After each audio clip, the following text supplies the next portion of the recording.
1 में देखो, एक परिवेश में पौधे, जंतु और सूक्ष्म जीव उसके डैश घटक होते हैं। In habitat plant, animal and microorganism are biotic factor that habitat. जीवी मतलब जीवित घटक होते हैं, तो बायोटिक इसका आंसर हो जाएगा। सेकंड देखिए, पौधे की जड़ें मिट्टी से जल तथा खनिज पदार्थों का अवशोषण करते हैं। Roots of the plant absorb water and mineral from the soil. तो रूट्स जो है वो क्या कर रही है, प्लांट्स को और जो मिनरल्स वगैरह का अब्जॉर्प्शन करती है।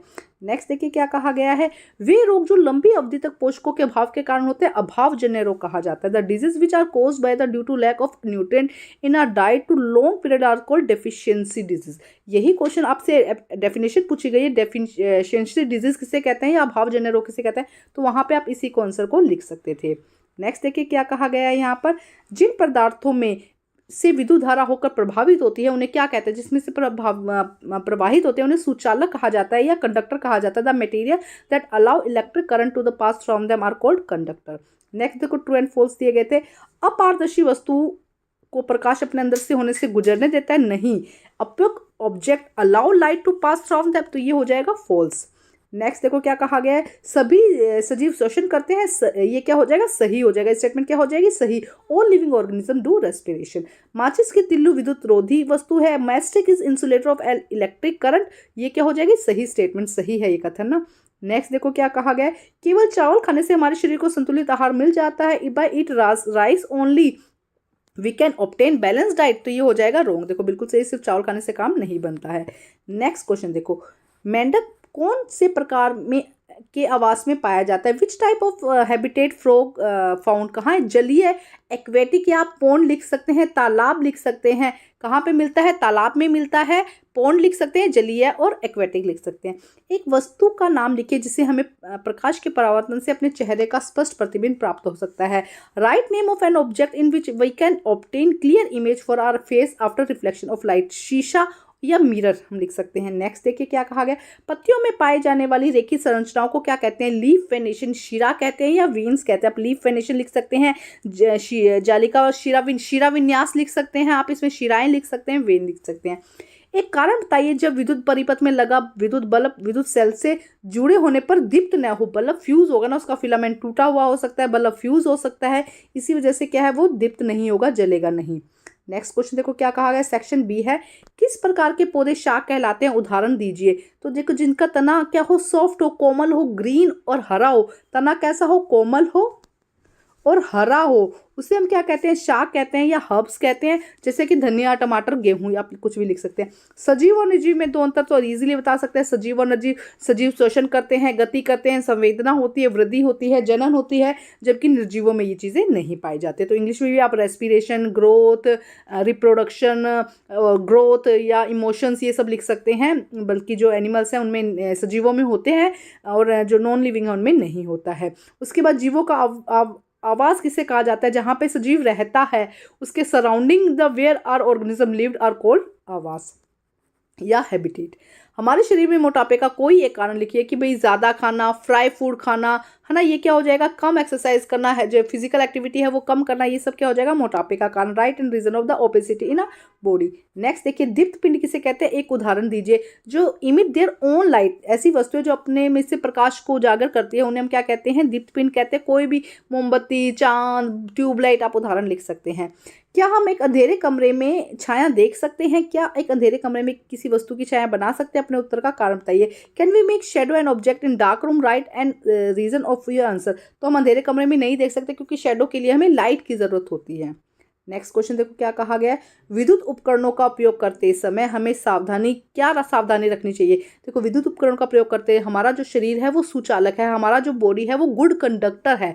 अगर हम ध्यान नहीं रखेंगे तो हमें करंट आ जाएगा। आप ये भी लिख सकते हैं कि करंट आ सकता है, इसीलिए हमें सावधानी रखनी चाहिए।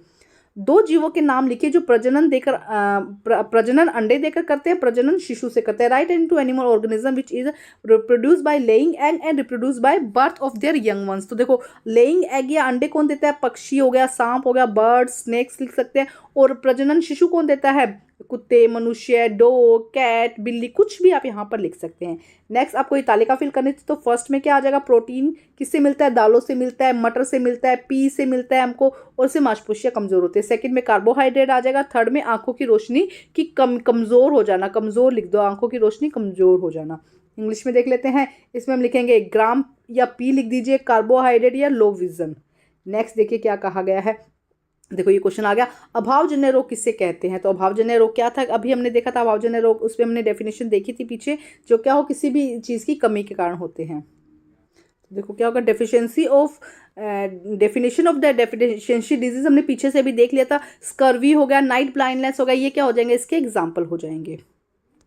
नेक्स्ट देखो क्वेश्चन क्या है, पौधों में तने के 3 कार्य लिखे, right the 3 function of the stem. Stem का क्या कंडक्शन करता है, फूड का, वाटर का क्या करता है, एक जगह से दूसरी जगह ट्रांसपोर्टेशन में हेल्प करता है, प्लांट को खड़ा रखता है, सीधा खड़ा रखता है, कीप अपराइट रखता है, बियर फ्लावर्स, ब्रांचेस, लीव्स को क्या करता है, बियर करके रखता है, होल्ड करके रखता है। तो आप ये आराम से लिख सकते हैं कि कीप अपराइट सीधा रखता है, प्लांट को हिंदी में सुनना है तो कीप अप, मतलब प्लांट को सीधा खड़ा रखता है, फ्लावर्स फूलों पत्तियों को संभाल कर रखता है, बियर करके होल्ड करके रखता है और कंडक्शन में हेल्प करता है। नेक्स्ट देखो क्वेश्चन क्या है, पौधों के किस भाग में उसका भोजन बनता है। पौधों के किस भाग में बनता है, लीफ में बनता है, पत्ती में बनता है। हम यहाँ पे पहले लिखेंगे लीफ में बनता है। कहाँ बनता है, लीफ में। इस प्रक्रिया का नाम लिखिए, तो प्रकाश संश्लेषण इसका नाम है। आप सीधा प्रकाश संश्लेषण या फोटोसिंथेसिस लिख सकते हैं। कोई 2 आवश्यक सामग्री का नाम लिखिए जो भोजन बनाने के लिए आवश्यक है। Name write any 2 necessary substance required to make food. Carbon dioxide, water, sunlight, कोई भी 2 चीजें आप यहाँ पर लिख सकते हैं। नेक्स्ट देखो क्या कहा गया, एक विद्युत परिपथ का चित्र बनाइए जो विद्युत सेल दीप्त बल्ब ऑन स्विच और विद्युत चालक तार से जुड़े हों। Draw diagram of an electric current in which electric cell going bulb on switch with the connected to the connected wire. देखिए इस तरह से आप डायग्राम दिखा सकते हैं। यहाँ पे बैटरी दिखा दी हमने, प्लस माइनस दिखा दिया, यहाँ पे ये बल्ब ग्लो कर दिया, ये है ऑन और ऑफ का स्विच इसका, इस तरह से। नेक्स्ट क्वेश्चन में देखो क्या कहा गया, ड्रॉ अ डायग्राम, ये तो हो गया। नीचे दी गई ए और बी स्थिति में किसमें प्रकाश पाइप के द्वारा हम एक सिरे से देखा जा सकता है। तो देखो ए और बी को देखते हैं पहले। देखो ए और बी में तो हम यहाँ पे देख रहे हैं कि बी में हम क्या कर सकते हैं, कैंडल को जलता हुआ देख सकते हैं। पाइप के दूसरे सिरे पर ज्यादा प्रकाश दिखने का कारण क्या हो सकता है, क्या होगा, क्योंकि प्रकाश क्या है, सीधी रेखा में गमन करता है, इसी के कारण यहाँ पे हमें क्या होगा, लाइट दिखेगा।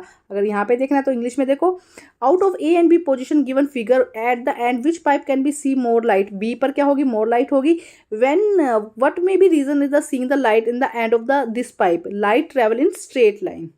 नेक्स्ट देखिए क्या कहा गया है यहाँ पर क्वेश्चन में। यहाँ पे आपको क्या करना है, चित्र बनाना है जिसमें कि सेपल, पेटल, पिस्टल और स्टेमन दिखे, बाह्य दल, पंखुड़िया, स्त्रीकेसर और पुंकेसर दिखे। तो देखो ये क्या हो जाएगा, सेपल हो जाएगा, उसके बाद पेटल आ जाएगा, ये क्या हो जाएगा, स्टेमन हो जाएगा और सबसे अंदर स्त्रीकेसर या पिस्टल हो जाएगा।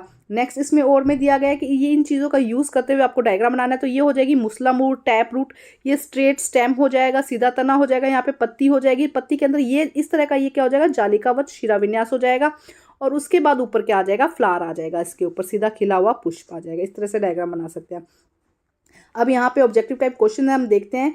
फर्स्ट क्वेश्चन में क्या कहा गया, कौन सा परिवेश स्थलीय आवास नहीं है, तालाब।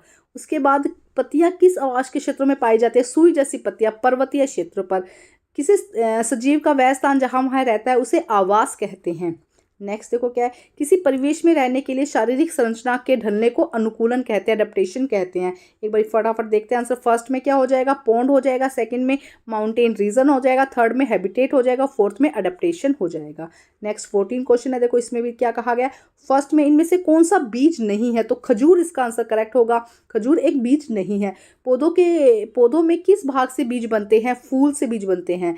नए बीजों में डैश, नए पौधे कैसे बनते हैं, अंकुरण से बनते हैं। देखो एक बार यहाँ पे दोबारा दिखाती हूँ आंसर क्या है। फर्स्ट का खजूर है, सेकंड का फूल है और थर्ड का अंकुरण से। नए पौधे किससे बनते हैं, अंकुरण से। अब इसका अगला है कि कौन सा पौधा बिना बीज के बन सकता है। तो गुलाब की क्या करते हैं, कटिंग की जाती है, नया पौधा उसके तने को अगर लगा देते हैं तो नया पौधा बन जाता है। तो गुलाब आंसर करेक्ट हो जाएगा। एक बार इंग्लिश में भी देख देते हैं। फर्स्ट में आ जाएगा खजूर, डेट आ जाएगा, सेकंड में फ्लावर, थर्ड में जर्मिनेशन, फोर्थ में रोज। अब हम देखते हैं 15 क्वेश्चन में। देखो फर्स्ट में क्या है, चींटियां किस प्रकार के आवास में रहती है, स्थलीय आवास में। किस प्रकार के आवास में रहती है, स्थलीय आवास में। सेकंड, घास की जड़ें रेशेदार होती है। पौधों की जड़ें मिट्टी को पकड़कर रखती है। नेक्स्ट देखो, घास स्थल पर टिड्डे का हरा रंग अनुकूलन का प्रतीक है। देखो नेक्स्ट अभी इंग्लिश में फटाफट देख लेते हैं। फर्स्ट में टेरिस्ट्रियल आ जाएगा, सेकंड में फाइब्रस आ जाएगा, थर्ड में रूट आ जाएगा, फोर्थ में अडेप्टेशन आ जाएगा। आपको सभी सैंपल पेपर और सभी यहाँ पर आंसर की मिल जाएगी, इसीलिए मेरे चैनल को लाइक कर दीजिए, सब्सक्राइब कर दीजिए। Thank you.